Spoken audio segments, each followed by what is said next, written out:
Yo, what's up guys, JT here. As promised in the last video, I'm bringing you a short cycle quality of life update video today. We've worked on a lot of small little issues for this one and also some bigger things as well. Let's jump straight into this one guys, I hope you enjoy.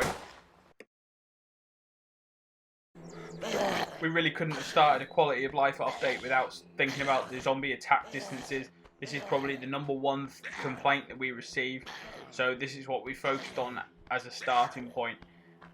We've brought in the zombies closer. This is actually quite a complex issue with latency and network delays and things like that, but we've managed to get the zombies to within a distance that feels fairer to the player. Their animations have also been adjusted to bring them close to the player when they're attacking, but more importantly, when the zombie can hit you, depending on what melee weapon you're using, you are now able to hit them, so they should feel much better in game overall. There was also time to think about gunplay as well, not really from a damage dealt perspective, we've already gone over those things in the past, but more from a perspective of fluidity and enjoyment to use.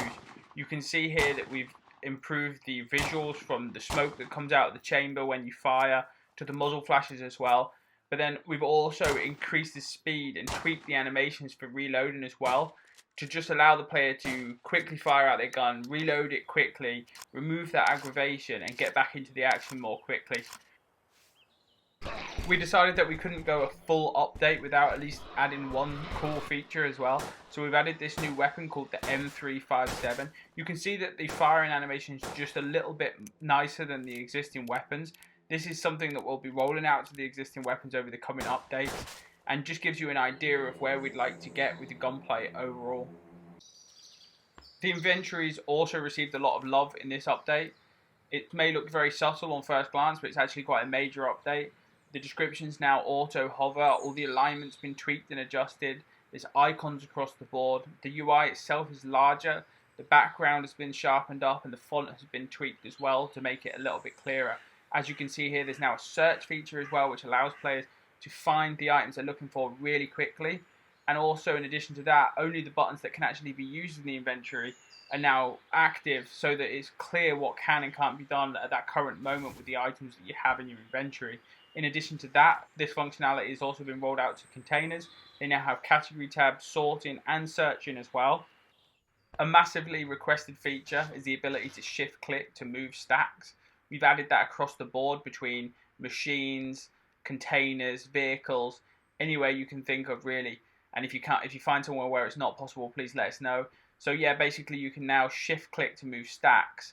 You can also move full categories from containers or to containers from the relevant tabs in the inventory, and just basically that makes moving items around just that little bit easier and less frustrating. Okay, so this next change isn't really going to affect existing players immediately, but it's something that we as developers feel is really important for the game moving forward. And we focused on the onboarding and the tutorial area for the game. We noticed that too many players were jumping into the game and either thinking that features were missing or broken, and it turns out after looking at the analytics that a lot of people are missing certain aspects of the guide. So we've really focused on this area, and we've added highlights and hovers to get players through those 12 guide points and just make the whole experience that little bit easier to get through, so that players have a nicer experience with the game when they first jump in, so that they can go out into the environment and have the open world experience and enjoyment that we know is there with the game. As always guys, there's absolutely loads that I wasn't able to cover in this video, especially with this update being a quality of life update.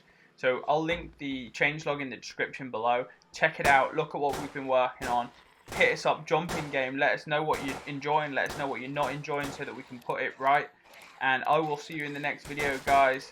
The game is available on Steam Early Access right now. Remember to subscribe and like.